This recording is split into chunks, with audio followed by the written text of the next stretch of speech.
Hey guys, for today's video, we're going over the story mode introduction, and I'm going to be sharing my thoughts and some of my theories, so enjoy. So right off the bat, Merch introduces us to a familiar face. Now, if you played Before the Dawn 2, which not many of you have, but if you have, you recognize this as the Radio Man. I'm going to call him Radio Man because I like that name. But right off the bat, he mentions that him and Merch have been working together before, and the last time they worked together, it didn't end well, and the timeline got purged. The timeline they worked on, which I'm pretty confident, is Before the Dawn 2. I know for a fact the other timeline is Before the Dawn 2 because right after the story mode introduction update, Rack updated the BTD2 models of Merch and Radio Man to their models and Survive the Night, so that basically confirms the other timeline was Before the Dawn 2. Merch traveled to another game called Overheat. You could look, Merch is inside the lobby where you can purchase some items that look very similar to the Deep Night Orbs. And also Ayla is the announcer slash like the tutorial thing of that game. So Overheat is also canon to the timeline, but it isn't destroyed. Because in one of the trailers, I think it was a 2.0 trailer, Merch went into the Overheat timeline and you could see Overheat was not destroyed at all. Now, a few of you might wonder, is A Pirate's Tale canon, which is another ARC team game? I asked, it isn't canon. Like, there's no Deep Night stuff in there. Rack said Merch is originally from A Pirate's Tale, but it is not canon to the Deep Night lore. Now next is Merch came here because he started seeing signs of the Deep Night infection happening in this timeline, the one we're currently in, Survive the Night. The thing is, Merch and Radio Man, they don't know what the Deep Night is, they don't know where it comes from, they don't know how it operates, etc. Now I'll replay the key points where I made my theories and statements and then play those in the interaction. Elliot and I have worked together against the Deep Night before. It didn't end well. The Deep Night started to pop up in different places all around the world, and eventually, the timeline was purged. And in my travels, I noticed the signs of it happening again. Here. See, we don't know yet where the Deep Night comes from, or what it is. All that we know is that it always seems to trace back to Orville energies. Whatever this thing is, it's taking lives and dooming billions of people. It's like a parasite that keeps coming back. We have to end it. So Merch explains for each night we go into, we're gonna need to look for one amplifier each night, it seems.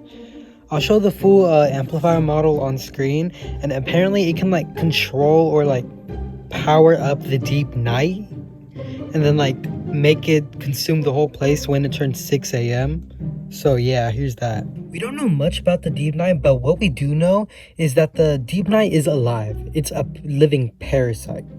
And from what it looks like, it just consumes survivors, worlds, timelines, and just like corrupts them and destroys them. This is an amplifier. It seems to be responsible for giving the Deep Night enough power to keep the manifestations alive. We have a theory on how to use them against it. But we're gonna need a few in order to test it. During the night, it appears as a fairly simple device. Something that you wouldn't blink twice if you saw randomly sitting on someone's desk. Once the manifestation is broken, when the night is over, this is the reality of that device. We don't know entirely what it's capable of yet. Your travels should be fairly safe, but should the need arise, we're trusting you to use all the skills you've acquired to stay alive at all costs. If the night resets, we'll have to start all over again. We'll guide you through it every step of the way. In fact, we're going to equip each of you with a new device that Ayla built. Usually you can't bring stuff back with you during the night, but this will immediately pull you out with everything you've collected while you're in there. So once you've acquired the amplifier, Ayla's going to trigger the devices. Affirmative. And you'll be right back here with us. So before the introduction dialogue ends, Merch mentions someone came out of the lab as they were doing testing, and the thing that came out of the lab attacked in broad daylight.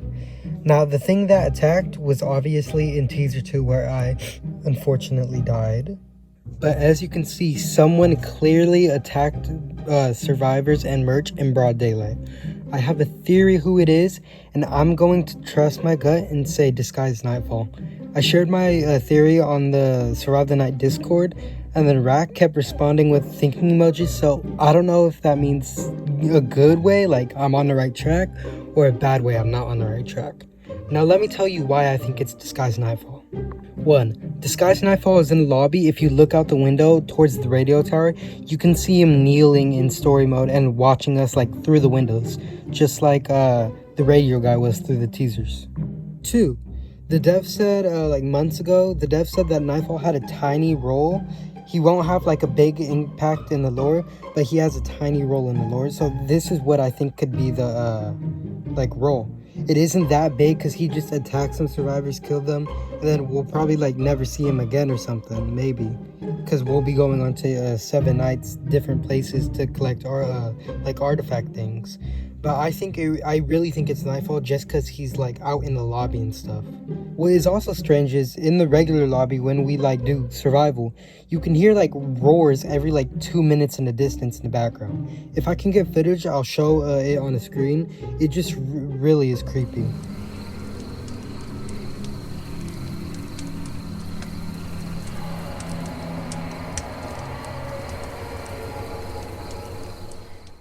Now, my Nightfall theory is just my best guess because I don't have any other suspects except for Nightfall. And so far, all my evidence and my theories lead to him being the thing that attacked us in broad daylight.